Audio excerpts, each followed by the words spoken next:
Kamu harus tahu, dalam Islam, kalimat la tahzan artinya adalah pengingat yang kuat bagi umat Islam untuk beriman dan bertawakal kepada Allah selama dalam masa-masa sulit dan kesulitan.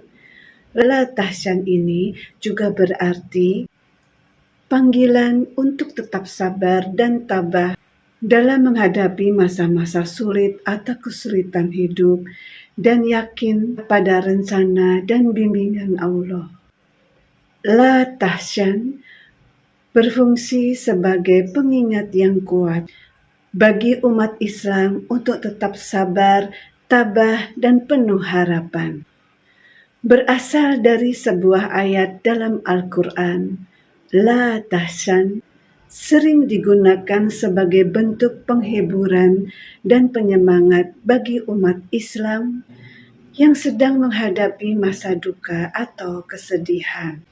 Ungkapan ini mengingatkan kepada kita bahwa Allah selalu bersama kita, bahwa Dia akan selalu membantu kita dalam menghadapi masa kesulitan jika kita tetap teguh dalam sabar dan iman.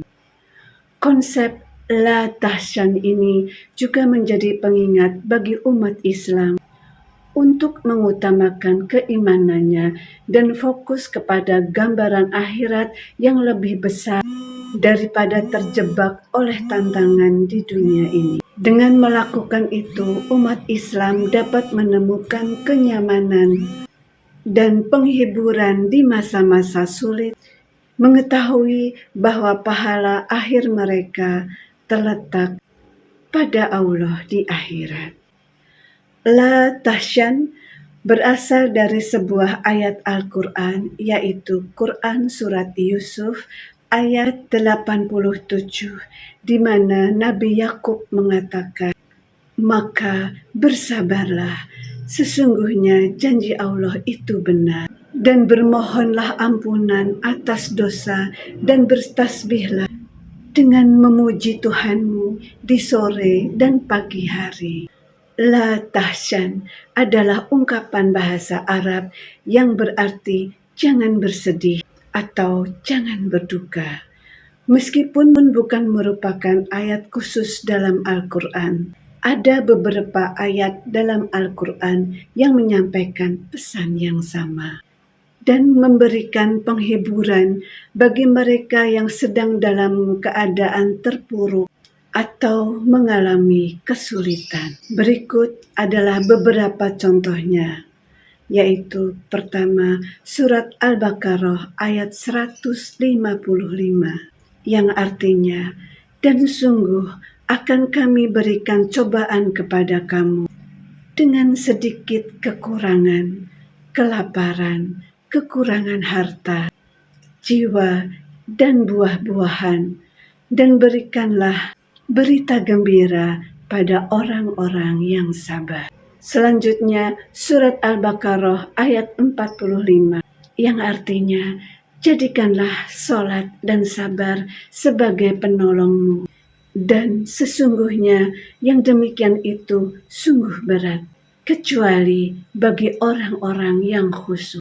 Yang lainnya dalam surat Ali Imran ayat 139 yang artinya, "Janganlah kamu bersikap lemah dan janganlah kamu bersedih hati, padahal kamulah orang-orang yang paling tinggi derajatnya jika kamu orang-orang yang beriman." Berikutnya surat Az-Zumar ayat 53 yang artinya, "Katakanlah, hai hamba-hambaku yang melampaui batas terhadap mereka sendiri, janganlah kamu berputus asa dari rahmat Allah. Sesungguhnya Allah mengampuni dosa-dosa semuanya. Sesungguhnya Dialah yang Maha Pengampun lagi Maha Penyayang."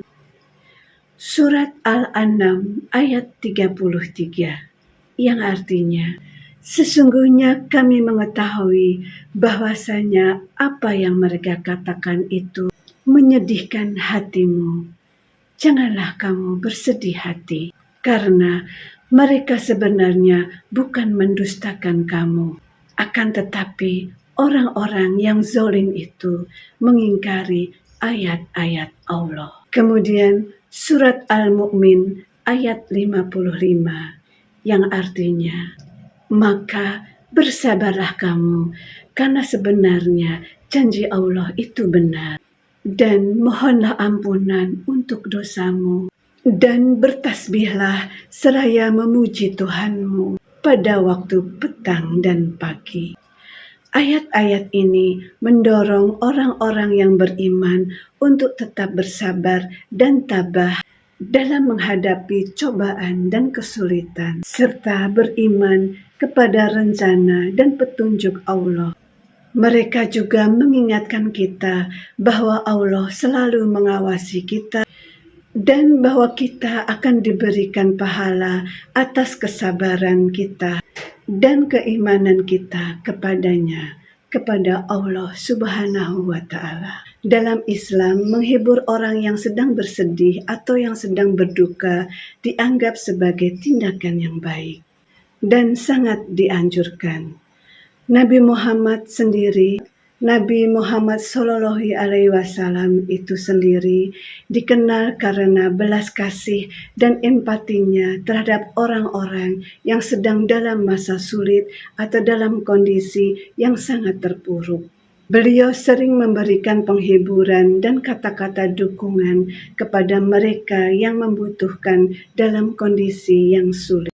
Selain itu, Nabi Muhammad Shallallahu Alaihi Wasallam bersabda, Nabi Muhammad Shallallahu Alaihi Wasallam itu sendiri dikenal sebagai orang, barang siapa menghilangkan kesusahan orang beriman dari aspek-aspek kesusahan dunia ini, Allah akan menyelamatkannya dari kesulitan-kesulitan akhirat. Dan barang siapa yang meringankan kesulitan-kesulitan besar yang tidak dapat membayar hutangnya, Allah akan meringankan beban nasibnya di dunia maupun di akhirat.